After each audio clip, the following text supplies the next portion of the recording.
નમસ્કાર વિદ્યાર્થી મિત્રો, રસાયણ વિજ્ઞાન ધોરણ 11 એનસીઈઆરટીના નવા અભ્યાસક્રમમાં આપણે પ્રકરણ 2 પરમાણુનું બંધારણ કેટલાક એપિસોડથી આપણે શરૂ કર્યું છે. આજે ધીરે ધીરે આગળ નીકળતા હું કુલ 6 એપિસોડ પૂરા કરી ચૂક્યો છું અને આપણે 7મા એપિસોડમાં પ્રવેશી રહ્યા છીએ.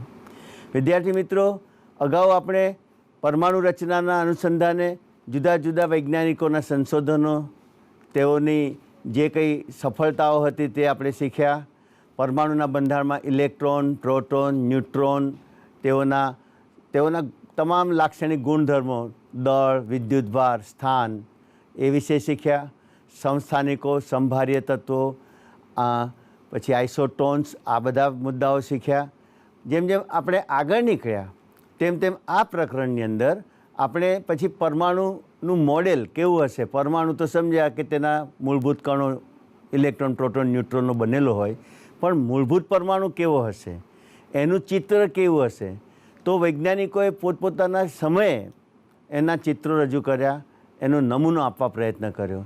થોમ્સને જે નમૂનો આપ્યો એને આપણે પ્લમ પુડિંગ નમૂના તરીકે જાણીએ છીએ, પણ એ સ્થિરતા સમજાવી શક્યો. પણ રુથરફોર્ડના પછી જે સંશોધનો થયા, આલ્ફા કણ પ્રકીર્ણન, એના આધારે પરમાણુ એવું બંધારણ ધરાવે છે કે તેનું ધનભાર્ય ન્યુક્લિયસ કેન્દ્ર સ્થાને છે, બાકીનો ભાગ એનો અવકાશીય છે, પોલો છે. તો એ વસ્તુનો સ્વીકાર થયા બાદ થોમ્સનનો નમૂનો એ અસ્વીકાર્ય બન્યો. વિદ્યાર્થી મિત્રો, તે જ રીતે ત્યાર પછી રુથરફોર્ડે પોતાની સમજ પ્રમાણેનો નમૂનો રજૂ કર્યો. એ નમૂનાનું નામ એમણે આપણે સૌએ ગ્રહમંડળના નમૂના તરીકે એને સરખાવીએ છીએ. એમની રજૂઆત પણ એ જ હતી કે સોલર સિસ્ટમમાં સૂર્ય કેન્દ્ર સ્થાન અને ગ્રહો કેન્દ્રની ફરતે ભ્રમણ કરે છે. તે જ રીતે કેન્દ્ર સ્થાનને ધનભાર્ય ન્યુક્લિયસ પરમાણુનું હોય છે અને બાહ્ય કક્ષાઓમાં વર્તુળાકાર માર્ગે ઇલેક્ટ્રોન ભ્રમણ કરતા હોય છે. તેવી રજૂઆત રુથરફોર્ડે કરેલી. પણ મેક્સવેલના સિદ્ધાંત પ્રમાણે, વિદ્યુત ચુંબકીય સિદ્ધાંત પ્રમાણે ઇલેક્ટ્રોન ઋણભાર્ય કણ છે અને તે કેન્દ્રની આજુબાજુ વર્તુળાકાર માર્ગે જ્યારે પોતે સ્થાનાંતરિત થતો હોય, પથ બદલીને ઘૂમતો હોય, ત્યારે આ ઇલેક્ટ્રોન સતત પ્રવેગિત થવાને કારણે વિકિરણ રૂપે ઉર્જા ગુમાવતો રહે છે. આ ઇલેક્ટ્રોન સતત ઉર્જા ગુમાવતો જ હોય તો ઉર્જાનો ઘટાડો તેના વેગ ઉપર અસર કરે, અથવા તો તેનો જે પથ છે, કક્ષીય પથ, તો એ સંકોચાવાને કારણે સમય એવો આવે કે ધીમે ધીમે સર્પિલાકારે કેન્દ્રની નજીક ખસી જઈને ઇલેક્ટ્રોન કેન્દ્રમાં ભળી જાય, એટલે કે પરમાણુ નાશ પામે. તો આ રીતે આપણે વિચારીએ તો પરમાણુ આ રીતે શક્ય જે છે, તો તેના પણ કેટલાક આપણને મર્યાદા જોવા મળી કે આપણે આ નમૂનો પણ કેમ ના સ્વીકાર કર્યો. એની પાછળનું આ વિઝન હતું. આ વિઝન હતું એટલે મૂળ વસ્તુ, ઇલેક્ટ્રોન સતત ઉર્જા ગુમાવે છે અને ગુમાવે છે તો કેન્દ્રમાં ભળી જાય અને પરમાણુનો નાશ થાય. તો પછી કેન્દ્રીય નમૂનો જે છે, ગોળાકાર જે ગોળો હોય, એના મધ્યમાં નાભી તરીકે કેન્દ્ર હોય, ધનવીજભારિત હોય, તેની બાહ્ય કક્ષામાં ઋણભારિત ઇલેક્ટ્રોન ભ્રમણ કરતા હોય. તો ત્યારબાદ રુથરફોર્ડે રજૂ કરેલા નમૂના બાદ નીલ બોર્સે સાદામાં સાદા પરમાણુ હાઇડ્રોજનને લક્ષમાં લઈને પરમાણુની સંરચના આપી. એમણે પરમાણુનો નમૂનો આપ્યો. એમણે આ જ નમૂનો, જે કેન્દ્રીય નમૂનો કહેવાય, રુથરફોર્ડે રજૂ કરેલો જ નમૂનો કહેવાય, એનો જ આધાર લીધો. પરંતુ એમના પરમાણુ નમૂનામાં તેમણે દર્શાવ્યું કે ઇલેક્ટ્રોન જે કેન્દ્રની આજુબાજુ કક્ષાઓમાં ભ્રમણ કરે છે, તે કક્ષાઓમાં તેની ઉર્જા અચળ જળવાય છે. નો ડાઉટ કક્ષીય માર્ગે ભ્રમણ કરતો ઇલેક્ટ્રોન વિકિરણ રૂપે ઉર્જા ગુમાવવા છતાં પણ જે તે કક્ષામાં ઇલેક્ટ્રોનની ઉર્જા અચળ રહે છે. પ્રશ્ન એ થાય કે ઉર્જા એક બાજુ હું કહું છું કે ગુમાવે છે, અને તેમ છતાં કક્ષામાં ભ્રમણ કરતા ઇલેક્ટ્રોનની ઉર્જા અચળ રહે છે. તો આ બે શબ્દોમાં મેં તમને સમજ અને ગણતરી પણ આપેલી કે તમને ખબર કે પરમાણુનો ઇલેક્ટ્રોન આપણે જોઈએ તો ટેલિટોપ પર વિદ્યાર્થી મિત્રો, કે પરમાણુનો ઇલેક્ટ્રોન કેન્દ્ર તરફ પણ આકર્ષાય છે અને કેન્દ્રથી વિરુદ્ધ દિશામાં, એટલે કે જે પોતાને આ ઇલેક્ટ્રોનને બહાર ફેંકી દે છે. તો આ વસ્તુ જે છે ને, એ કેન્દ્ર ત્યાગી બળ છે. અને આ જે કેન્દ્ર ખેંચે છે ને ઇલેક્ટ્રોનને એ કેન્દ્રગામી બળ છે અને બંને એકબીજાને સમતુલ્ય છે, સમાન છે. તો કેન્દ્રગામી બળ જે છે તેનું મૂલ્ય છે ZE²/r² અને કેન્દ્ર ત્યાગી જે બળ છે તે છે mv²/r અને આ બંને સમાન છે. વિદ્યાર્થી મિત્રો, આ બંને એકબીજાને વિરુદ્ધ દિશામાં હોવા છતાં એકબીજાને સમતુલ્ય છે. આ ઇલેક્ટ્રોનનો પથ કયો બને તો કે રેખીય પથ બને અને નિશ્ચિત વેગ vથી આ ઇલેક્ટ્રોન કેન્દ્રની આજુબાજુ, હાઇડ્રોજનની વાત કરું છું તો હાઇડ્રોજન માટે બોરે તો વેગ પણ આપ્યો તો 2.188 10⁸ સેન્ટીમીટર સેકન્ડ ઇન્વર્સ. આ વેગ પણ આપ્યો તો. તો મુશ્કેલીની વાત એ છે કે આ જે બાબતો છે એની સામે બીજું, આ ઇલેક્ટ્રોન કક્ષીય માર્ગે ભ્રમણ કરે છે ત્યારે તેને કોણીય વેગમાન લાગે છે. અને કોણીય વેગમાન કેટલું લાગે છે તો કે mvr જેટલું લાગે છે. બોરે દર્શાવ્યું હતું કે mvr, અને mvrનું મૂલ્ય nh/2π થાય છે. અહીંયા બે ફેક્ટર છે. એક આ કેન્દ્ર ત્યાગી કે કેન્દ્રગામી બળ જેમના મૂલ્યો સમાન છે, આ એક ફેક્ટર, અને બીજું પરિબળ કે આ કોણીય વેગમાન, એની વાત કરી. આ પરિબળ એક, ઉર્જાનું પરિબળ એક અને ઉર્જાનું પરિબળ બે, એ બેનો તફાવત જે મળે છે તેટલી ઉર્જા ઇલેક્ટ્રોન કક્ષકીય માર્ગમાં, વર્તુળાકાર માર્ગમાં ભ્રમે છે ત્યારે, ભ્રમણ કરે છે ત્યારે ફોટોન રૂપે આ બેના ઉર્જાના તફાવત જેટલી ઉર્જા ગુમાવે છે છતાં તેની ઉર્જા અચળ રહે છે. તો આ થયું કે આ કેન્દ્રીય નમૂનો સ્વીકારીને પરમાણુ સ્થાયી કેમ છે તો સ્થિરતા દર્શાવવા માટેનું રીઝન બોરના પરમાણુ નમૂનામાં આપણને મળે છે. બોરે બહુ જ નિશ્ચિત કહ્યું કે પરમાણુના કેન્દ્રથી 0.529 એંગસ્ટ્રોમ અંતરે, આ ત્રિજ્યા r છે, કક્ષાની ત્રિજ્યાનું અંતર r, આટલી ત્રિજ્યાના અંતરે ઇલેક્ટ્રોન કેન્દ્રની આજુબાજુ પ્રથમ કક્ષામાં અચળ ઉર્જાથી ઘૂમે છે. અને આ કક્ષામાં n પ્રથમ કક્ષામાં એની ઉર્જા કેટલી છે તો 13.6 ઇલેક્ટ્રોન વોલ્ટ છે. તો ઉર્જા અચળ, તેની ત્રિજ્યા, પથની ત્રિજ્યા અચળ એટલે કે વર્તુળ જે પથ છે એ નિશ્ચિત થયો, અને વેગ પણ અચળ એટલે કે સમગ્ર આ પરમાણુ નમૂનો સ્થિરતા ઉપર આધારિત છે. પરમાણુની સ્થિરતા દર્શાવે છે. ઇલેક્ટ્રોનના વેગ, ઇલેક્ટ્રોનના સ્થાન, તેનો માર્ગ બધાની સ્થિરતા દર્શાવે છે, નિશ્ચિતતા દર્શાવે છે. એટલે હવે જેમ જેમ સંશોધનો આગળ થયા જેમ જેમ નવા કન્સેપ્ટ આવતા ગયા, એનો સ્વીકાર કરતા ગયા, તો આ નમૂનામાં પણ કેટલી ખામી જોવા મળી, અને ખામી જે જોવા મળી તે પછી આપણે તેનામાં સુધારા કરતા ગયા અને પરમાણુની સંરચના સમજતા ગયા. તો બોરે આટલી વિગત આપી હતી. બોરે પરમાણુના આ નમૂનાની સામે તેણે હાઇડ્રોજન વર્ણપટને પણ સમજૂતી આપી હતી. આપણે આજે નવા મુદ્દા તરીકે વિદ્યાર્થી મિત્રો હું તમને હાઇડ્રોજન વર્ણપટ વિશે થોડી સમજ આપીશ. વિદ્યાર્થી મિત્રો, મેં તમને બોરના પરમાણુ નમૂનાની સમજ આપી, ઓળખ આપી. મેં તમને અત્યારે પરમાણુ નમૂનામાં ઇલેક્ટ્રોન, એના પથની ત્રિજ્યાનું માપ, તેના વેગનું માપ, ઉપરાંત આપણે જોઈ ગયા કે ઇલેક્ટ્રોન સતત જે કક્ષામાં ભ્રમણ કરે છે ત્યાં તેની ઉર્જા પણ અચળ રહે છે. ઉર્જાના માપ પણ આપ્યા. વિદ્યાર્થી મિત્રો, જનરલી આખું ઇલેક્ટ્રોનની ઉર્જા ગણવા માટેનું સમીકરણ સાધિત કર્યું હતું, અને એ કોઈપણ ઉર્જા, કોઈપણ કક્ષામાં, કોઈપણ ઉર્જાના સ્તરમાં ઇલેક્ટ્રોનની ઉર્જાને નક્કી કરવા માટેનું સમીકરણ હતું માઇનસ, હું સૂત્ર લખું છું એટલે તમને ખ્યાલ આવશે, En બરાબર -2π² m e⁴z²/n²h². આ ઉર્જા જે તે કક્ષામાં n બરાબર 1 લો તો પ્રથમ ઉર્જા સ્તર, n મુખ્ય ક્વોન્ટમ આંક છે અને પૂર્ણાંક છે. તો ઉર્જાના ગણવાના સૂત્રમાં આપણને આ સૂત્ર મળે છે. અહીંયા બધા આ અચળાંકો જે છે ને, આ અચળાંકો એને આપણે કે કહી દઈએ તો સૂત્ર મળશે kz² h પ્લાન્ક n² આવશે. h પણ અચળાંકમાં ચાલ્યો જશે. h અચળાંકો છે. પાય ઇલેક્ટ્રોનનું દળ, ઇલેક્ટ્રોનનું વિદ્યુત ભાર, આ પ્લાન્ક, આ બધા અચળાંકો છે. અહીંયા કેનું મૂલ્ય છે અને આ કેનું મૂલ્ય આપણને 13.6 ઇલેક્ટ્રોન વોલ્ટ મળે છે. એના આધારે આપણે આ સૂત્ર મેળવીએ છીએ અને આપણે ઉર્જા ગણી શકીએ છીએ. આ મેં તમને એક સમજ આપી.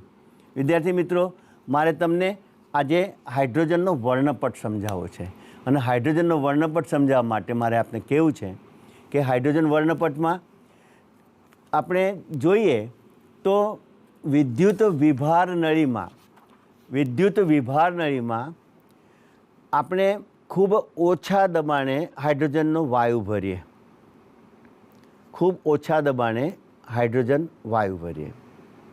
અને એ વિદ્યુત વિભાર નળીમાં ઊંચા વોલ્ટેજનો વિદ્યુત પ્રવાહ પસાર કરીએ, એટલે કે વિદ્યુત રૂપે ઉર્જા આપણે આપીએ તો શું થાય? શું કહ્યું મેં? કે વિદ્યુત વિભાર નળીમાં નીચા દબાણે હાઇડ્રોજન વાયુ ભરી ઊંચા વોલ્ટેજનો વિદ્યુત પ્રવાહ દાખલ કરીએ વિદ્યુત ધ્રુવો મારફતે, થોડો ટાઈમ દાખલ કરતા રહીએ, ઉર્જા આપતા રહીએ તો શું થાય? નેચરલી હાઇડ્રોજન અણુ 2 પરમાણુ હાઇડ્રોજન પરમાણુનો બનેલો અણુ છે. 2 પરમાણુ હાઇડ્રોજન એ બેના જોડાણથી અણુ બને છે. આપને ખબર છે કે 2 પરમાણુ હાઇડ્રોજન એકબીજાથી સહસંયોજક બનથી જોડાયેલા છે. હવે વિદ્યુત વિભાર નળીમાં જેવી ઉર્જા આપીશું તો પહેલાં તો અણુમાંથી તેના ઘટક પરમાણુમાં વિભાજન થશે અને આ જે પરમાણુ હાઇડ્રોજન જે બન્યા, હવે દરેક પરમાણુ હાઇડ્રોજન, હમણાં જ બોરનો પરમાણુ નમૂનો મેં બતાવ્યો કે દરેક પરમાણુ હાઇડ્રોજન તેની પ્રથમ ઉર્જા સ્તરમાં 1 ઇલેક્ટ્રોન ધરાવે છે ધરા સ્થિતિની અંદર. અને એ પરમાણુ હાઇડ્રોજન જો વિદ્યુતમાંથી ઉર્જા મેળવે અને ઉત્તેજિત થાય, એટલે કે ઉર્જા મેળવે તો જેમ વધારે ઉર્જા મેળવે તો વધારે ઉત્તેજિત થાય. શબ્દ એ વાપરું છું ઉત્તેજિત, એનો અર્થ એમ કરવાનો કે એનો ધરા સ્થિતિનો ઇલેક્ટ્રોન ઉર્જા મેળવીને શક્ય એટલો દૂરની કક્ષામાં સંક્રમણ પામે. અહીંયા હું તમને એમ નથી કહેતો કે ઇલેક્ટ્રોન દૂરની કક્ષામાં જાય છે એટલે કે આપણે ચાલીએ છીએ, સ્ટેપિંગ કરીએ છીએ એને જાય છે કહેવાય, પણ ઇલેક્ટ્રોન જતો નથી. ઇલેક્ટ્રોન ઉર્જા સ્તરમાં કૂદકા મારે છે. It jump from one orbit into the other. એક એનર્જી લેવલમાંથી બીજી એનર્જી લેવલમાંથી કૂદકો મારે છે. વચ્ચે અવકાશ છે 2 ઉર્જા સ્તરો વચ્ચે, પણ 2 ઉર્જા સ્તરો વચ્ચે ઇલેક્ટ્રોન ક્યાંય ટકી શકતો નથી. The presence of electron can not exist in between the region of 2 energy level. કોઈ પણ 2 ઉર્જા સ્તરની વચ્ચે અવકાશ છે, ત્યાં ઇલેક્ટ્રોન ક્યારેય ટકી શકતો નથી. પરિણામે એક ઉર્જા સ્તરમાંથી ઇલેક્ટ્રોન અન્ય ઉર્જા સ્તરમાં કૂદકો મારીને જઈ શકે છે. વાત એમ છે કે નીચા ઉર્જા સ્તરમાંથી ઇલેક્ટ્રોનનું ઊંચા ઉર્જા સ્તરમાં જવું હોય તો ઇલેક્ટ્રોનનું જે કક્ષા જે વધે છે, ઇલેક્ટ્રોન કેન્દ્ર જેમ જેમ દૂર જાય છે તેમ તેની ઉર્જા વધતી જાય છે. એટલે ઇલેક્ટ્રોન જો ઉર્જા શોષે, વધુ ઉર્જા પ્રાપ્ત કરે તો જ નીચી ઉર્જામાંથી કૂદકો મારીને તેના પછીની વધુ ઉર્જાવાળી ઉર્જા સ્તરમાં તે જઈ શકે. એટલે આ ઘટના બનશે અને આપણે આ વસ્તુ જેને કહીએ છીએ કે ઇલેક્ટ્રોન ઊંચી ઉર્જા ધરાવતા શક્તિ સ્તરમાં ગયો. તો ઊંચી ઉર્જા સ્તરમાં ગયેલો આ ઇલેક્ટ્રોન ત્યાં અસ્થાયી રહે, કારણ કે તેની ઉર્જા વધારે છે, તે ઉત્તેજિત અવસ્થામાં છે.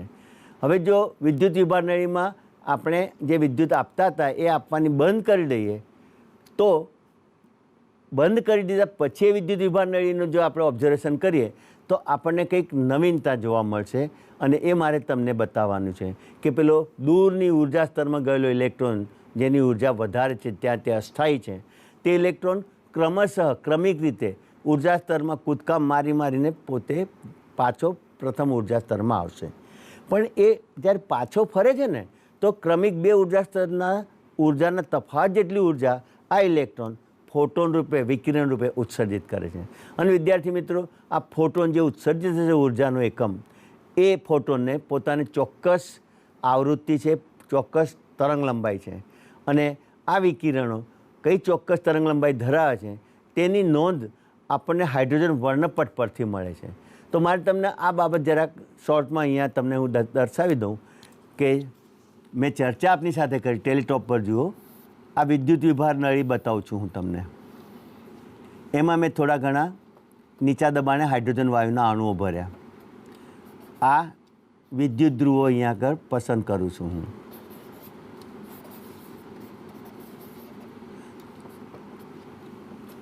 તો આ જે વિદ્યુત ધ્રુવો દર્શાવ્યા, વિદ્યુત દાખલ કરી, તો અણુ હાઇડ્રોજનમાંથી શું બનશે? પહેલાં તો હાઇડ્રોજન પરમાણુ બનશે.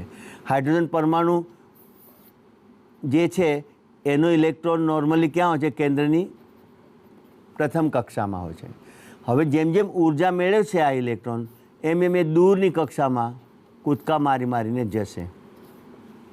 એટલે આ તમને હું બતાવું કે કેવી ઘટના થશે કે જ્યારે આપણે વિદ્યુત વિભાર નળીમાં જેમ જેમ ઉર્જા આપીએ છીએ તેમ તેમ ઇલેક્ટ્રોન, હવે આ n = પ્રથમ કક્ષા છે, આ n = બીજી કક્ષા છે,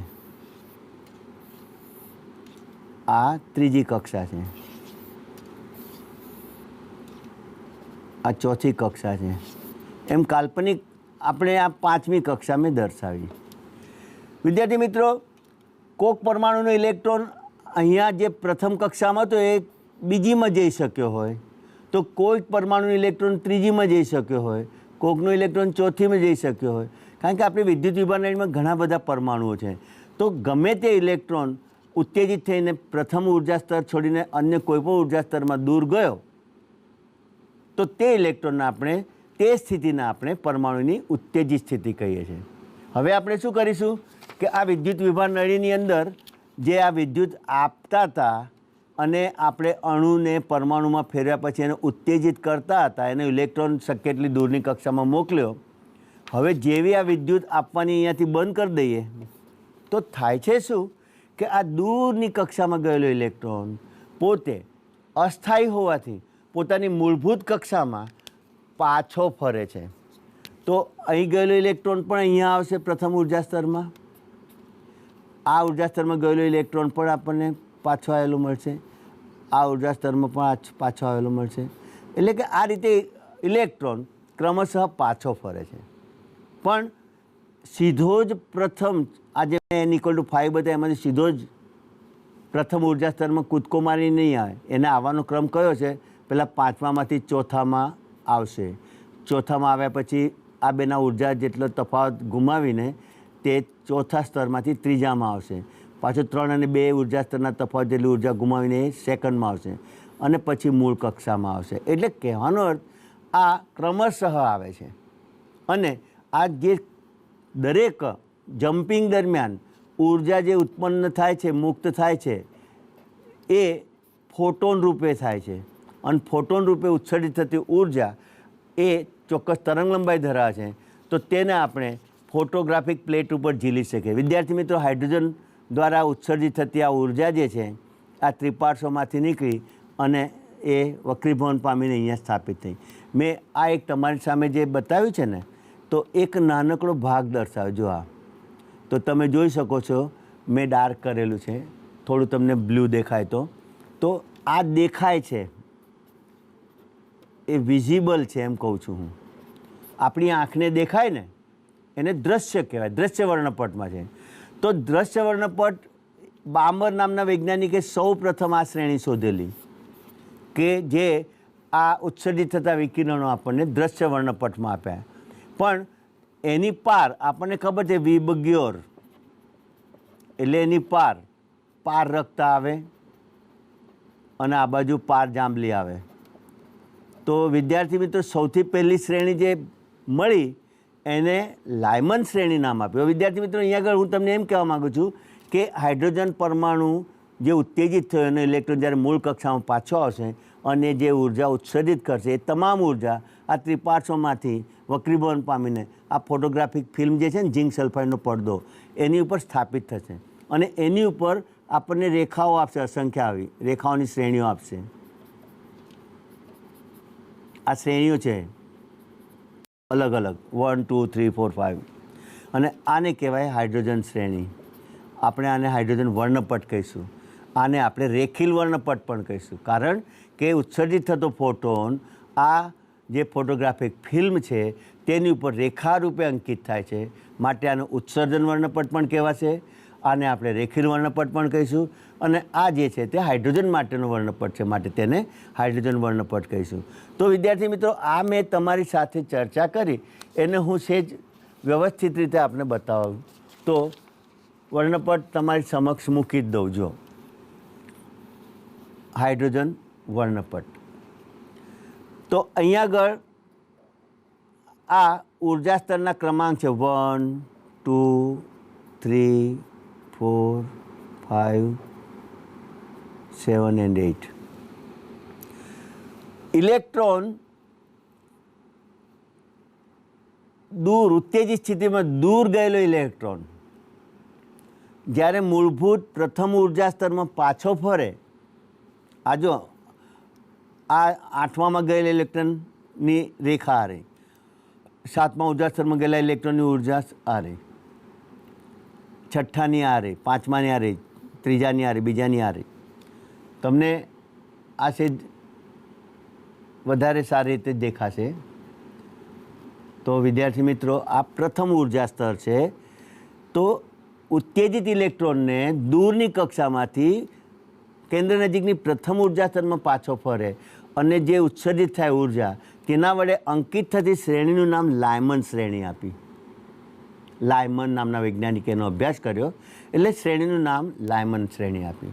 અને આ શ્રેણીના જે કંઈ તરંગ વિકિરણો હતા એ વક્રીભૂત પામીને પારજાંબલી વિભાગની તરંગ લંબાઈવાળા હોવાથી તો આ શ્રેણી આપણને પારજાંબલી વિભાગમાં મળે છે. તો આ થઈ લાયમન શ્રેણી. કેન્દ્રથી દૂર ગયેલો ઇલેક્ટ્રોન, આ બધી દૂરની ઉર્જા સ્તર છે. કેન્દ્રથી દૂર ગયેલો ઇલેક્ટ્રોન કેન્દ્ર નજીકની બીજી ઉર્જા સ્તરમાં પાછો ફરે. જો અહીંથી અહીંથી અહીંથી અહીંથી અહીંથી છેવટે પાછો ક્યાં ફર્યો? કેન્દ્ર નજીકની બીજી કક્ષામાં. એનું નામ આપ્યું બામર શ્રેણી અને એ દ્રશ્ય વિભાગમાં મળે છે. બામર શ્રેણી જે છે એના તમામ લાઈન, એના તરંગ લંબાઈ જે છે એ દ્રશ્ય વિભાગના વિકિરણની છે. અને તમને ખબર છે દ્રશ્ય વિભાગ એટલે 380 નેનોમીટર ટુ 760 નેનોમીટર આ એની રેન્જ છે. તો we get the lines in બામર series in the visible spectrum. તો આ તમને વાત કરી. દૂરની કક્ષામાં ગયેલો ઇલેક્ટ્રોન કેન્દ્ર નજીકની ત્રીજી કક્ષા સ્તરમાં પાછો ફરે તો આવી સંખ્યા જે રેખાઓની મળે છે તે શ્રેણીનું નામ આપ્યું છે પાશ્ચન શ્રેણી. ચોથા ઉર્જા સ્તરમાં પાછો ફરે ઇલેક્ટ્રોન તો બ્રેકેટ શ્રેણી, 5મામાં તો ફુંડ શ્રેણી, 6ઠ્ઠામાં તો હમ્ફ્રી શ્રેણી. પણ વિદ્યાર્થી મિત્રો, પારજાંબલી પ્રકાશમાં લાયમન એકલી શ્રેણી, બામર શ્રેણી માત્ર દ્રશ્ય વિભાગમાં મળે છે. ત્યાર પછીની તમામ શ્રેણીના વિકિરણો જે છે તેની તરંગ લંબાઈ આપણા દ્રશ્ય વિભાગ કરતાં વધારે છે અને તેઓ આપણને પારરક્ત વિભાગમાં તેઓ મળે છે. તો આ થયું આપણને હાઇડ્રોજન વર્ણપટના રેખાઓની સમજ. વિદ્યાર્થી મિત્રો, અહીંયા આગળ તમને લાયમન શ્રેણી માટે કહું તો આ જે 1 નંબર લખ્યું છે પ્રથમ ઉર્જા સ્તર, ત્યાં ઇલેક્ટ્રોનની ઉર્જા -13.6 ઇલેક્ટ્રોન વોલ્ટ છે. બીજા ઉર્જા સ્તરમાં તેની ઉર્જા, ઇલેક્ટ્રોનની ઉર્જા -3.4 ઇલેક્ટ્રોન વોલ્ટ થાય છે. એ કેવી રીતે ખબર પડે? તો કે ઉર્જા E બરાબર સૂત્ર આપ્યું જ છે મેં, -13.6 ડિવાઇડેડ બાય n². n શું છે? આ ક્રમાંક છે, ઉર્જાના સ્તરનો ક્રમાંક, મુખ્ય ક્વોન્ટમ આંક છે. તો 1નો વર્ગ 1 થાય તો પહેલા ઉર્જા સ્તરમાં 13.6 વેલ્યુ મળી ઇલેક્ટ્રોન વોલ્ટમાં. ઉર્જા સ્તરમાં આપણે 2નો વર્ગ 4 છે, 4 વડે ભાગીશું તો we will get value -3.4 electron volt. ત્રીજા ઉર્જા સ્તરમાં આપણને કેટલી ઉર્જા મળે છે? -1.51 ઇલેક્ટ્રોન વોલ્ટ. તો આ ચોથું, પાંચમું, છઠ્ઠું, સાતમું, 8મા સુધીના ઉર્જા સ્તરની વેલ્યુ આપી છે. તમને વિદ્યાર્થી મિત્રો મેં કહ્યું છે કે જ્યારે તમે મારી સાથે એપિસોડમાં જોડાઓ તો તે વખતે તમારે શું કરવું જોઈએ? નોટ પેન સાથે રાખવાનું અને કંઈ સારી સારી વસ્તુઓ જે હું તમને આપું એની નોંધ કરવાની. આ ડાયરેક્ટ ગણતરી કરેલી વેલ્યુ મેં તમારી સામે મૂકી છે, એ તમારે ગણવી પડે. ત્યારે મેં અહીંયા આગળ ગણીને મૂકી છે તો તમારી એટલી મહેનત પણ બચી જાય અને એટલું તમને કામમાં આવે એવી વિગતો મળી. પ્રશ્ન એ છે કે આપણને લાયમન શ્રેણીમાં ઉર્જા સ્તર n=4 માં ગયેલો ઇલેક્ટ્રોન, n=4 માં ગયેલો ઇલેક્ટ્રોન n=1 વાળા ઉર્જા સ્તરમાં પાછો ફરે તો કેટલી ઉર્જા મુક્ત કરશે? કેટલી ઉર્જા મુક્ત કરશે? પ્રશ્ન એ આવે. બીજો પ્રશ્ન એ આવશે કે જે ફોટોન છે, ફોટોન રૂપે ઉર્જા મુક્ત થાય છે, એ ફોટોનની તરંગ લંબાઈ અને ફોટોનની આવૃત્તિ કેટલી હશે? તો આવા બધા પ્રશ્નો તમારી સામે ઊભા થાય અને અમે તમને એ બધા પ્રશ્નો પૂછી શકીએ. તો પહેલાં તો ઉર્જાની વાત કરીએ. તો ઉર્જા ડેલ્ટા E બરાબર આપણે શું કરીશું? તો કે E4 - E1 કરીશું. E4માં ઉર્જા સ્તરમાં કેટલું છે? -0.85 વોલ્ટ, -0.85 ઇલેક્ટ્રોન વોલ્ટ છે. માઇનસ પ્રથમ ઉર્જા સ્તરમાં પાછું ફરે છે એટલે એ તો 13.6 ઇલેક્ટ્રોન વોલ્ટ નક્કી છે. તો જુઓ વિદ્યાર્થી મિત્રો, આપણને માઇનસ માઇનસ પ્લસ એનો તફાવત મળે છે.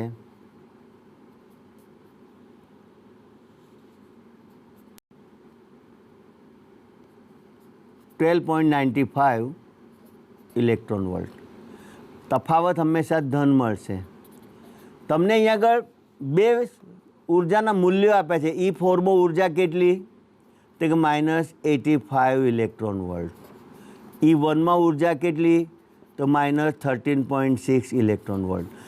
હવે તમે જુઓ વિદ્યાર્થી મિત્રો કે આ બેમાં ઉર્જા વધારે કોની? કયા ઉર્જા સ્તરમાં ઇલેક્ટ્રોનની ઉર્જા વધારે? E4માં -0.85 ઇલેક્ટ્રોન વોલ્ટ છે, E1માં -13.6 ઇલેક્ટ્રોન વોલ્ટ છે. તો E1માં 13.6 વેલ્યુ ઋણ જે છે તે મૂલ્ય 0.85 કરતાં ઓછું કહેવાય, નીચું કહેવાય. એટલે કે E1ની ઉર્જા કરતાં E4ના ઇલેક્ટ્રોનની ઉર્જા વધુ કહેવાય. એટલે કે ઇલેક્ટ્રોન કેન્દ્રથી જેમ જેમ દૂર જાય તેમ તેમ ઉર્જા વધે છે. આ વસ્તુ મારે તમને જણાવી છે કે કેમ જેમ જેમ દૂર જાય તેમ તેમ ઉર્જા વધે છે. તો આ વાત તમને મેં સમજાવ્યું કે તફાવત કેટલી ઉર્જા ફોટોન જે ઉત્સર્જિત થશે તે ફોટોનની ઉર્જા કેટલી હશે? 12.95 ઇલેક્ટ્રોન વોલ્ટવાળી. આ રીતે તમને મેં હાઇડ્રોજન વર્ણપટ જે હતો તેની ચર્ચા કરી. હવે વિદ્યાર્થી મિત્રો, આપણે હાઇડ્રોજન વર્ણપટની જે મેં વાત કરી તમારી સામે, એમાં હું આપની સાથે જણાવું.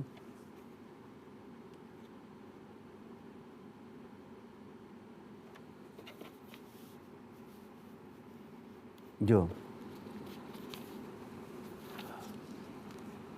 આપણે જોઈ લઈએ કે હાઇડ્રોજન વર્ણપટ જે ચર્ચા કરી તે એની વિગત.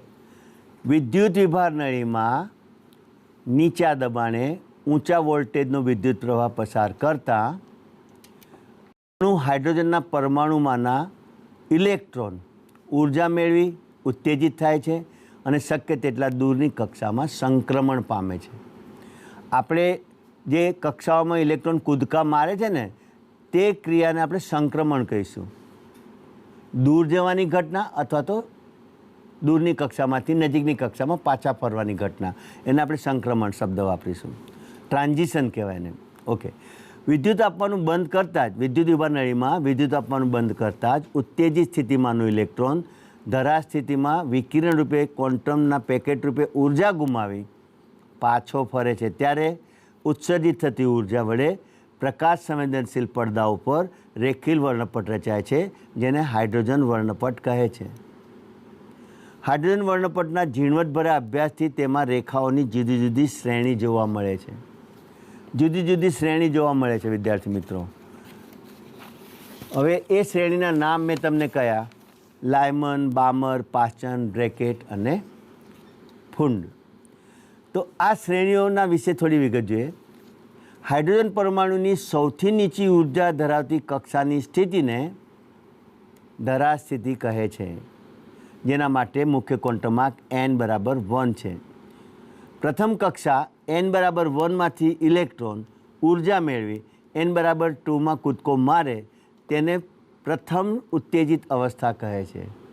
લાયમન શ્રેણીની પ્રથમ ઉત્તેજિત અવસ્થાનો અર્થ શું થાય? કે ઇલેક્ટ્રોન પ્રથમ ઉર્જા સ્તરમાંથી બીજા ઉર્જા સ્તરમાં ગયો તે, અને બીજા ઉર્જા સ્તરમાંથી મૂળભૂત ઉર્જા સ્તરમાં પાછો આવ્યો તે. પણ ઉત્તેજિત અવસ્થા એટલે ઊંચા ઉર્જા સ્તરમાં જવાથી બનતી ઘટના. તો પ્રથમ ઉર્જા સ્તરમાંથી ઇલેક્ટ્રોન બીજા ઉર્જા સ્તરમાં જાય એટલે કે વધુ ઉર્જા પ્રાપ્ત કરે અને ઉત્તેજિત બને, તો આને કહે છે પ્રથમ ઉત્તેજિત અવસ્થા. ઇલેક્ટ્રોન પ્રથમ ઉર્જા સ્તરમાંથી ત્રીજા ઉર્જા સ્તરમાં ગયો હોય તે સ્થિતિને દ્વિતીય ઉત્તેજિત અવસ્થા કહે છે. તે પ્રમાણે તૃતીય અને ચતુર્થ અવસ્થાઓ તમે સમજી શકો છો. ઇલેક્ટ્રોનને ઉત્તેજિત થવા માટેની જરૂરી શક્તિ કેટલી અથવા જરૂરી ઉર્જા, ઉત્તેજિત થવા માટેની જરૂરી ઉર્જા બે ઉર્જા સ્તરના તફાવત જેટલી જોઈએ.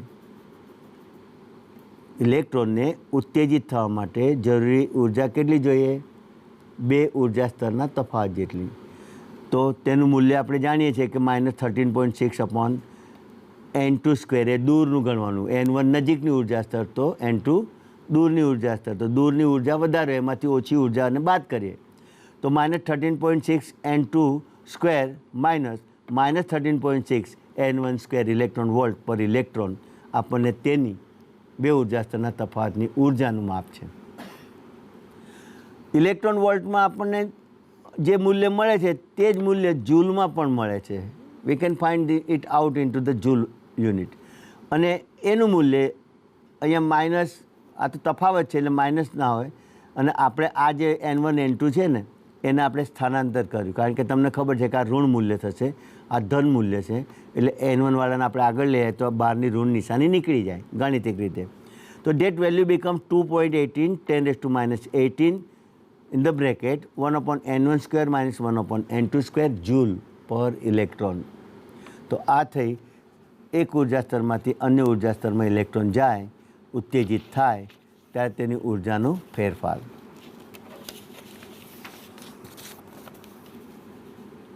વિદ્યાર્થી મિત્રો, ટેલિટોપ ઉપર આપ જોઈ શકો છો કે હાઇડ્રોજન પરમાણુ જે છે તે અહીંયા ટેલિટોપ પર આપને બતાવું કે હાઇડ્રોજન પરમાણુ ઉત્તેજિત અવસ્થામાંનો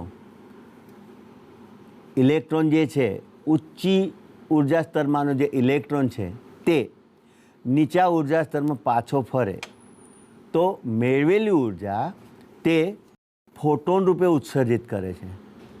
અને ફોટોન તમને જાણો છો દ્રવ્ય તરંગ છે, તેના આવૃત્તિ પણ હોય અને તેને તરંગ લંબાઈ પણ હોય. તો ઉત્સર્જિત થતાં વિકિરણને લગતા કેટલાક સમીકરણ તમારી સામે મૂક્યા છે. આ સમીકરણો વિદ્યાર્થી મિત્રો તમારે ગણતરી માટે ખૂબ મહત્ત્વના છે, તમારે નોંધવા જેવા છે. સો યુ શુડ નોટ ડાઉન. હું અહીંયા વાંચું છું. હમણાં જ આપણે જોઈ ગયા કે ઉર્જા સ્તરના તફાવત જેટલી જે શક્તિ છે ડેલ્ટા E, એનું મૂલ્ય કેટલું મળશે? તો આગળ આપણે સૂત્ર મૂક્યું હતું 2.18 10⁻18 બ્રેકેટમાં 1/ni², I for initial state and F for final state, 1/ni² - 1/nf² into joule પર ઇલેક્ટ્રોન છે. આ જ ફોટોન જે ઉત્સર્જિત થાય છે તેની જો આવૃત્તિ ગણવું તો બીજું સૂત્ર છે આપણી સામે 3.29 10⁻15 1/ni² - 1/nf², સેકન્ડ ઇન્વર્સ. કારણ કે આવૃત્તિ એનો એકમ સેકન્ડ ઇન્વર્સ છે, અથવા આપણે એને હર્ટ્ઝ પણ કહી શકીએ છીએ. આવૃત્તિનો એકમ હર્ટ્ઝ અથવા પર સેકન્ડ છે. એ જ વિકિરણ માટે તરંગ અંકની ગણતરી પણ કરી શકીએ છીએ. એનું પણ આપણે અગાઉ સૂત્ર સીધું જોઈ ગયા છે. તરંગ અંક nu bar is equal to 1/λ. આ બેનો સંબંધ સીધો જ છે. તરંગ લંબાઈ જાણતા હોય એનું વ્યસ્ત કરો તો તરંગ અંક મળે, તરંગ અંક જાણતા હોય ને તેનું વ્યસ્ત કરો તો તરંગ લંબાઈ મળે.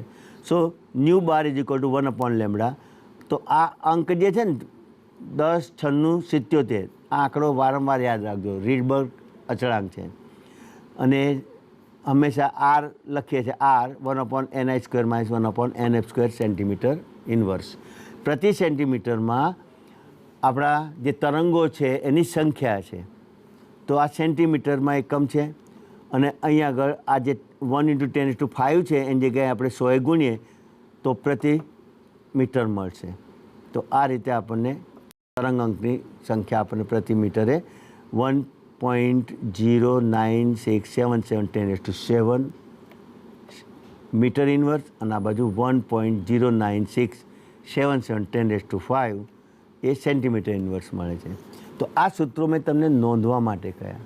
એટલા માટે નોંધવા માટે કહ્યા કે આપણને આપેલા ફોટોનના અનુસંધાનમાં આવૃત્તિ પૂછો તો આ સૂત્ર મૂકવાનું, ઉર્જા જૂલમાં પૂછે તો આ સૂત્ર મૂકવાનું, ઉર્જા ઇલેક્ટ્રોન વોલ્ટમાં મૂકે તો મેં તમને -13.6 ડિવાઇડેડ બાય n² સૂત્ર આપ્યું છે.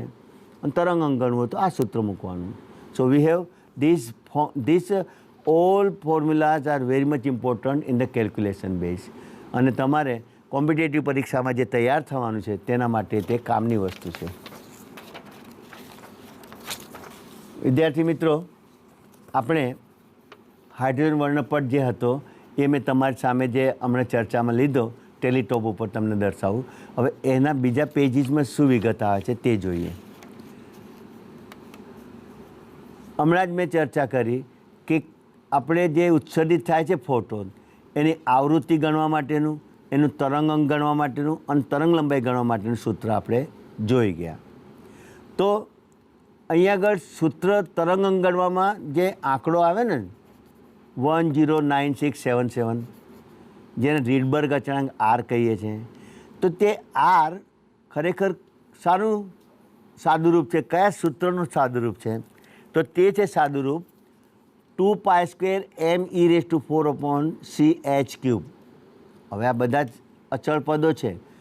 Pi 3.14, mass of electron is 9.1 10⁻31 kilogram. ઇલેક્ટ્રોનનું જે વીજભાર છે એ તમને ખબર છે. અને 1.602 10⁻19 કુલમ એ તેનું વીજભાર છે તે છે. She is the velocity of light in the space, H is the Planck constant. આ બધાનું સાદુરૂપ આટલો આંકડો આપે છે. એટલે પછી આ બધું નથી દર્શાવવાનું. એ ક્યાંથી આવ્યું, શાનું મૂલ્ય છે એ મેં તમને દર્શાવ્યું મિત્રો. આ રીડબર્ગ અચળાંક એ કયા અચળ પદોનું મૂલ્ય છે તે મેં દર્શાવ્યું અને તે આપણે સીધું મૂકીએ છીએ સૂત્રમાં. આ જ સૂત્રમાં આપણે R 13.6 ઇલેક્ટ્રોન વોલ્ટ પણ લઈ શકીએ છીએ. અને આ રીતે આપણને તરંગ લંબાઈ ગણવાનું સૂત્ર આ જે છે એનું વ્યસ્ત, આ વેલ્યુ છે એનું વ્યસ્ત આટલું થશે. અને આનું બી વ્યસ્ત કરીશું ને 1/n² -1/n²નું, તો એ આપણને સૂત્ર મળશે lambda = 9.12 × 10⁻⁶ divided by z² into bracket n1² × n2² divided by n2² -n1² centimetre. Actually તરંગ લંબાઈ પર સેન્ટીમીટર ના હોય, સેન્ટીમીટરમાં હોય અને તરંગ અંક પર સેન્ટીમીટરમાં હોય. આ વસ્તુ તમારે એકમ સમજવાના છે. વિદ્યાર્થી મિત્રો, આપણે એમ માની છે કે અમે લખ્યું તે બધું સાચું જ હોય છે, અમે ક્યાંક ભૂલ ન કરી શકીએ એ વાત માનવાનું કોઈ કારણ નથી. આપણે જે દેખાય ભૂલ તો તરત નજરમાં આવવી જોઈએ. તો આ શું છે? તરંગ અંક છે. પ્રતિ એકમ લંબાઈમાં સમાવાતા તરંગોની સંખ્યા. પછી એકમ લંબાઈ સેન્ટીમીટર પણ લઈ શકો, મીટર પણ લઈ શકો. એટલે એ ઇન્વર્સમાં આવ્યા, પ્રતિ સેન્ટીમીટર પ્રતિ મીટર. પણ તરંગ લંબાઈ એ તો લેન્થ છે, એ તમે અલગ અલગ એકમમાં લઈ શકો. સેન્ટીમીટર, મીટર, એંગસ્ટ્રોમ, નિનોમીટર વગેરે. વિદ્યાર્થી મિત્રો, આપણે મુદ્દો જે ભણીએ છીએ તે મુદ્દો છે હાઇડ્રોજન વર્ણપટ વિશેનો. હાઇડ્રોજન વર્ણપટ વિશેનો મુદ્દો જે છે એ તો આપણે પૂરો કરી દીધો. મારે શું શીખવવાનું હતું? અલગ અલગ શ્રેણી, એના નામ, લાયમન એટલે કે દૂરની કક્ષામાંથી પ્રથમ કક્ષામાં જ્યારે ઇલેક્ટ્રોન પાછા ફરે અને જે ઉત્સર્જિત થાય રેખા તેના વડે અંકિત થતી શ્રેણી. બીજી બામર શ્રેણી, દૂરની કક્ષાનો ઇલેક્ટ્રોન કેન્દ્ર નજીકની દ્વિતીય કક્ષામાં પાછો ફરે અને જે રેખાઓ અંકિત થાય તે શ્રેણી. સૌથી પહેલી શ્રેણી કઈ શોધાઈ? તો કે બામર શ્રેણી. બામરે દ્રશ્ય વિભાગમાં આ વિકિરણો ઉત્સર્જિત થતા હતા, વિઝિબલ હતા, એનો અભ્યાસ કર્યો. પણ એની પાર જે છે, દ્રશ્ય વિભાગની પાર જે વિકિરણો આપણી આંખ, નરી આંખે જોઈ શકાતા નથી, તેવા શ્રેણીઓનો અભ્યાસ અલગ અલગ વૈજ્ઞાનિકે કર્યો. લાયમન શ્રેણી પારજાંબલી વિભાગમાં મળે છે, બામર શ્રેણી દ્રશ્ય વિભાગમાં મળે છે. ત્યાર પછીની પાસ્ચન, રેકેટ, ફૂન, હમ્ફ્રી આ બધી જ ઇન્ફ્રારેડ વિસ્તારમાં મળતી શ્રેણી છે. આપણે આ હાઇડ્રોજન વર્ણપટમાં ગણતરી જે સૂત્ર આપ્યા મેં, સૂત્ર કયા કયા આપ્યા? તો કે જો ફોટોન જે ઉત્સર્જિત થાય છે એ કયા ઉર્જા સ્તરમાંથી કયા ઉર્જા સ્તરમાં પાછું ફરે છે એને લગતા ગણતરીના સૂત્રો આપ્યા. તો એન આઈ અને એન એફ આપણે જાણીએ છીએ, એમાં મૂલ્યો મૂકો, આંકડો કાઢો એટલે જવાબ મળી જાય. એ તો તમે સૂત્રો તમારી સામે છે એટલે ગણિત કરી શકો છો. You are very much capable to solve the question.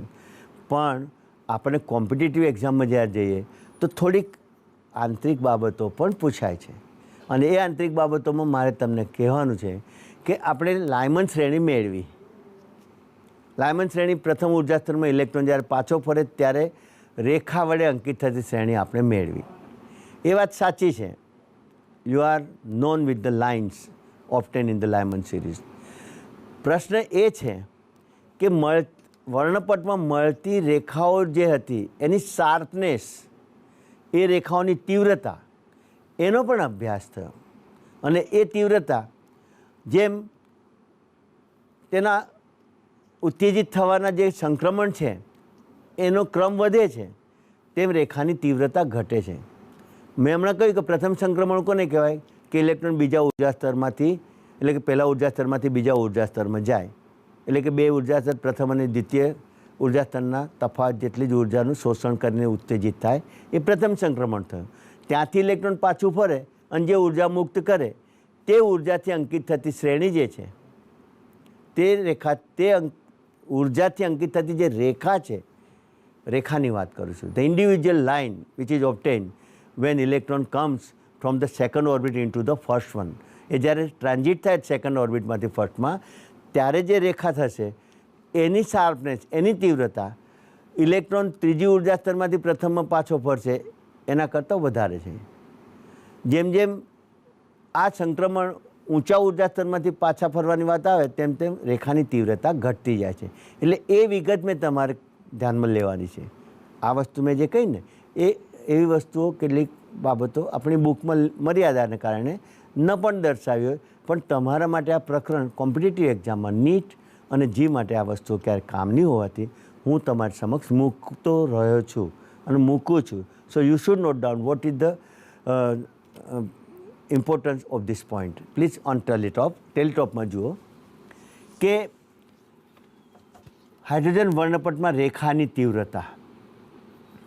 પેલો મુદ્દો જુઓ કે લાયમન શ્રેણી માટે રેખા જે મળે છે ઉર્જા સ્તર 2માંથી 1માં ઇલેક્ટ્રોન પાછો ફરે, એ રેખાની તીવ્રતા રેખા જે મળે છે ઉર્જા સ્તર 3માંથી ઇલેક્ટ્રોન પ્રથમમાં પાછો ફરે એના કરતાં વધારે હોય છે. એટલે ત્રીજા શક્તિ સ્તરમાંથી ઇલેક્ટ્રોન પ્રથમમાં પાછો ફરે અને જે રેખા મળે તેના કરતાં તીવ્રતામાં આ બીજામાંથી પહેલામાં પાછો ફરે તેની તીવ્રતા વધારે. તે જ રીતે રેખા ટ્રાન્ઝિશન 3:1 જે છે તેની તીવ્રતા ટ્રાન્ઝિશન 4:1 કરતાં વધારે છે. એટલે કે આપણે કહી શકીએ કે જેમ ટ્રાન્ઝિશન નજીકના ઉર્જા સ્તર વચ્ચે હોય તેની તીવ્રતા વધારે હોય છે.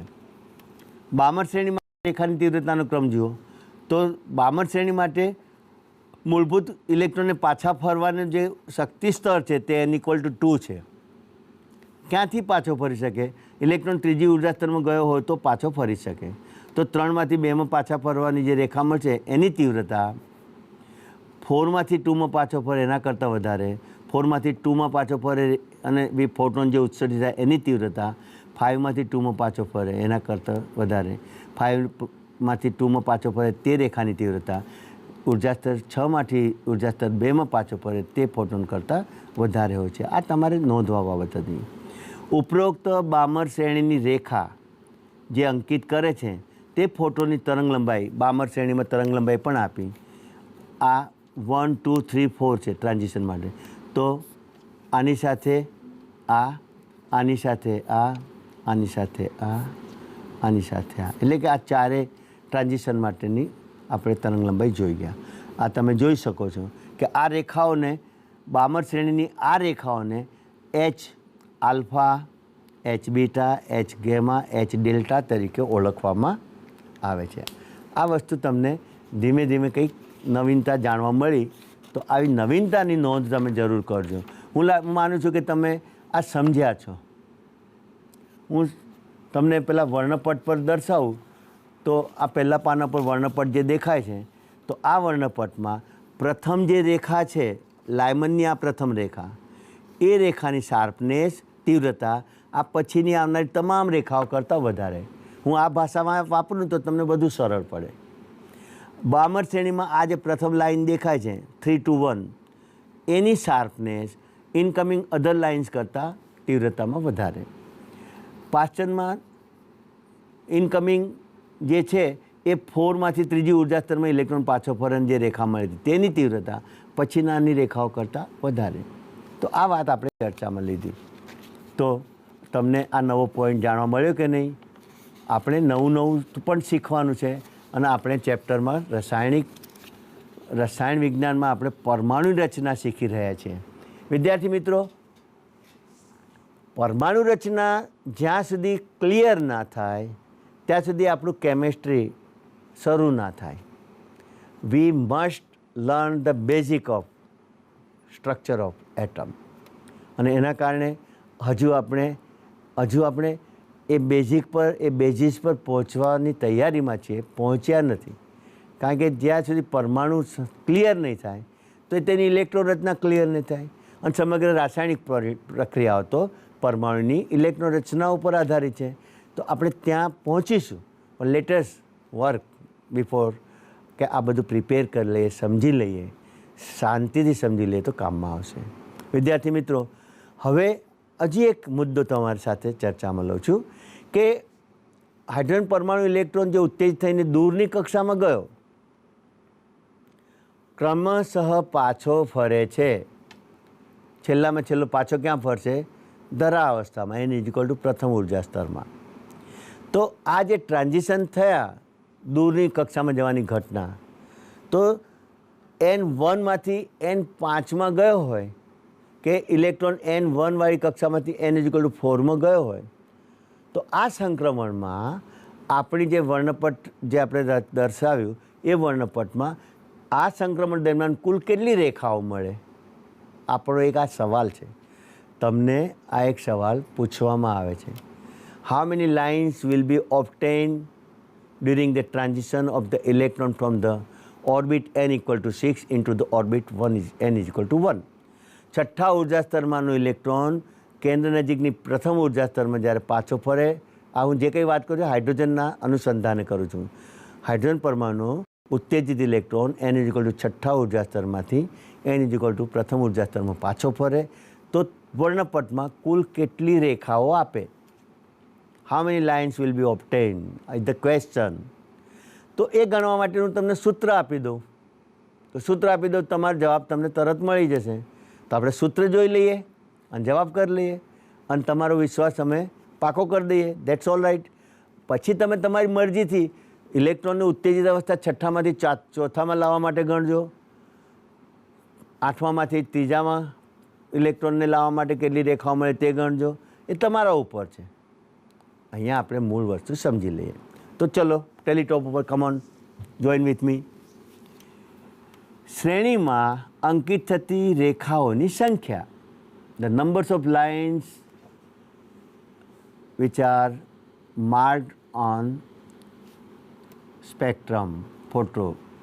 તો જુઓ, જ્યારે ઇલેક્ટ્રોન Nમી કક્ષામાંથી ધરા સ્થિતિની N = 1 વાળી કક્ષામાં પાછો ફરે ત્યારે કુલ મળતી રેખાઓની સંખ્યા આપણને કેટલી મળે છે? સૂત્ર છે N × N - 1 / 2. સૂત્ર શું મળ્યું? N × N - 2 / 2. મેં તમારી સાથે વાત કરી કે ભાઈ ઇલેક્ટ્રોન આપણો N1માંથી N6માં ગયો છે.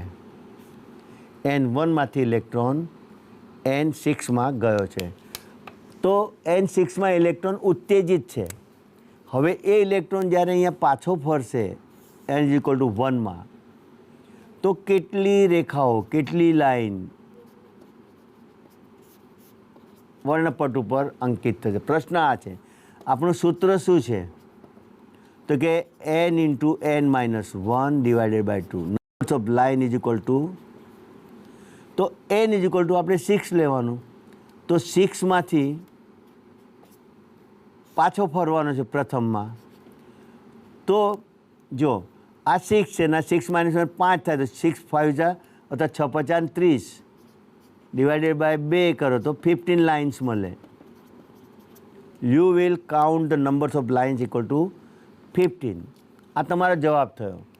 ચલો બીજો એક તરત જ આપણે જોઈ લઈએ. n = 1માં પાછો ફરે છે ઇલેક્ટ્રોન, પણ ક્યાંથી?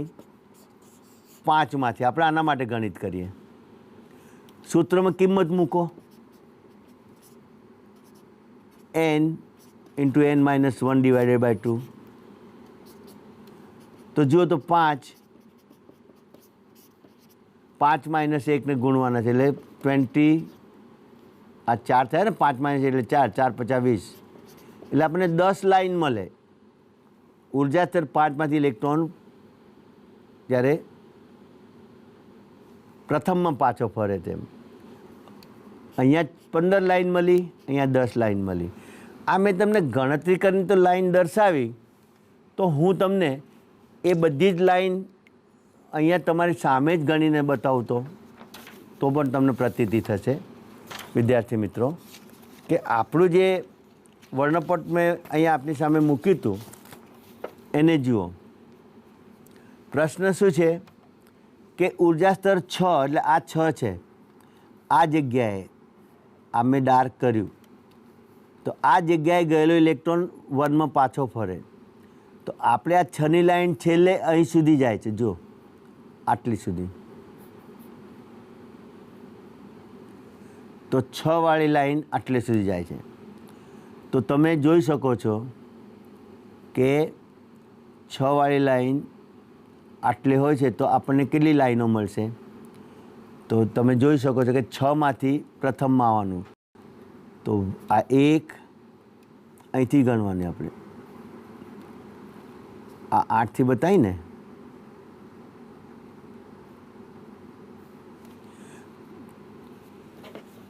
હું તમને કાગળ પર બતાવીશ તો વધુ સરળ પડશે, કારણ કે જો આ ઉર્જા સ્તર છે, એ ઉર્જા સ્તરમાં આપણે માર્કિંગ કરી દઈએ. આ 1 2 3 4 5 6 આ જે માર્કિંગ કર્યું, ઇલેક્ટ્રોને પાછા ક્યાં આવવાનું છે? આ ઉર્જા સ્તરમાં પાછા આવવાનું છે. તો આપણને આ 5 જે લેવલ દેખાય છે ને, તો અહીંથી પણ અહીં આવશે. આ 1 2 આ 3 આ 4 આ 5 લાઈન તો આ થઈ. બામરની કેટલી લાઈન થઈ ગણો તો? 1 2 3 4. બામર શ્રેણીમાં કેટલી લાઈન આપશે? 6ઠ્ઠી કક્ષામાં ગયેલો ઇલેક્ટ્રોન બામર શ્રેણીમાં પણ લાઈન આપશે. પછી પાચન શ્રેણીમાં જો 1 2 3, પાચન શ્રેણીમાં કેટલી લાઈન આપે છે? 3. પછી બ્રેકેટ શ્રેણીમાં આ લાયમન, બામર, પાચન, બ્રેકેટ અને ફૂંડ શ્રેણીમાં પણ લાઈન આપશે. જો અહીંયા કેટલી આપી? તો આ 1 અને 2 લાઈન આપણને ફૂંડ શ્રેણીમાં, અને છેલ્લી 1 લાઈન આપણને આપશે હમ્ફ્રી શ્રેણીમાં. 1 લાઈન. હવે તમે સરવાળો મારો. 2 આ 1 ને 2 3 ને 3 6 ને 4 10 ને 5 15. વિદ્યાર્થી મિત્રો, યુ પ્લીઝ સાયલેન્ટલી અને કોન્શિયસલી કાઉન્ટ કરો કે આ 6ઠ્ઠા ઉર્જા સ્તરમાં ગયેલું ઇલેક્ટ્રોન કયા કયા વિસ્તારમાં કઈ કઈ શ્રેણીમાં લાઈન આપશે. તો હમ્ફ્રીમાં 1 આ લાયમન, બામર, પાચન, બ્રેકેટ, ફૂંડ અને હમ્ફ્રી નહીં, ફૂંડ સુધી જ જશે. જો ફૂંડ શ્રેણીમાં 1, બ્રેકેટ શ્રેણીમાં 2, પાચન શ્રેણીમાં 3, બામર શ્રેણીમાં 4, લાયમન શ્રેણીમાં 5. સરવાળો માંડો. 5 + 4 + 3 + 2 + 1. ટોટલ લાઇન્સ કેટલી મળી? 15 મળી. આપણું સૂત્ર શું હતું? લાઇન બરાબર n into n-1 divided by 2 એટલે કે 6 એટલે આ 5 એટલે 30 ડિવાઇડેડ બાય 2 કરો 30 ડિવાઇડ બાય 2 તો 15 લાઇન્સ આપણને આ રીતે મળી. આ સીધા સૂત્રથી જવાબ મળ્યો. નહીં તો તમે આ રીતે શીખી શક્યા છો તો તમને લાયમન શ્રેણી તમને એટલો ખ્યાલ આવી ગયો કે n ઇઝ ટુ 1 6માંથી 1માં આવું છે એટલે તમે આ ફક્ત આ 5 લાઇન જ જાણો એ ખોટી વાત છે. We have to include all the lines in different series. આ વસ્તુ તમારે શીખવાની છે. બોલો સમજમાં આવી કે ના આવી? તો હવે 5મી શ્રેણીમાં ગયેલો ઇલેક્ટ્રોન એના માટે તમે જોઈ લો. ચલો આ 5મી શ્રેણીમાંથી ઇલેક્ટ્રોન આ 1 2 3 4 5 આ n ઇક્વલ ટુ 5 આ 4 3 2 ને 1 આ લાયમન શ્રેણી છે. એટલે આ પહેલી શ્રેણી આપણને આ રીતે મળશે પણ એમાં લાઈન આપણને કેટલી મળશે? ટોટલ 4.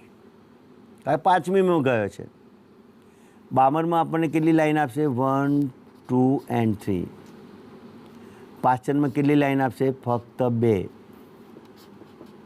તો આ લાયમન આ બામર આ પાચન આ બ્રેકેટ કુલ 1 2 3 ને 3 4 10 લાઈન મળી. You got only 10 lines. તો આ થયું સૂત્ર કે સૂત્ર આપણને સીધું જ જવાબ આપે કે numbers of lines is equal to લાઇનની સંખ્યા કેટલી? તો કે n into n-1 divided by 2. 5 5 - 2 divided by 2 એટલે કે કુલ line 20 divided by 2 is equal to આપણને 10 મળે છે. અને તમે અહીંયા પણ 10 ગણી શકો છો. તો આ વસ્તુ આપણે જે પરીક્ષામાં પૂછવાની છે અમે તમને પૂછીશું પછી એ MCQ રૂપે પૂછીએ કે વ્યવસ્થિત પ્રશ્ન રૂપે પૂછીએ. અમે તમને જે પૂછીશું એ વસ્તુ વિદ્યાર્થી મિત્રો આપણે જોવાની છે, તમારે સમજવાની છે. આપણે થિયરી તો ભણીએ છીએ પણ થિયરીનો કયો પાર્ટ તમને અમે એપ્લાઇડ પ્રશ્ન તરીકે પૂછીએ. તમારા ડીપ રીડિંગના નોલેજને અમે ચકાસવા માટે પૂછીએ એમાં અમે આવા પ્રશ્નોને વિચારીને મૂકતા હોઈએ છીએ. તો આ તમને અમારે શીખવવાની ફરજ છે. અમે શીખવ્યું જ ના હોય પૂછીએ તો અમે ગુનેગાર કહેવાઈએ. પણ હવે તમે શીખ્યા છે એટલે હવે you are now alert and well prepared. તો આ હતું આજનો એપિસોડ. આપણે બાકીની વિગતો આ પાઠમાં આ જ રીતે ધીમે ધીમે ક્રમશઃ આગળ વધીને કરીશું અને તમને હું સમજાવતો જઈશ, શીખવતો જઈશ. મારી સાથે નોટ અને પેન લઈને અચૂક જોડાઓ અને હું મારા આ એપિસોડ પછી તમે જે શીખ્યા છો એનું સહેજ મનન કરો. કેમેસ્ટ્રી તમને લોંગ ટાઈમ માટે મેમોરેબલ બનશે. નમસ્કાર વિદ્યાર્થી મિત્રો. Thank you very much. Bye Sheikh. નમસ્કાર. વંદે ગુજરાત.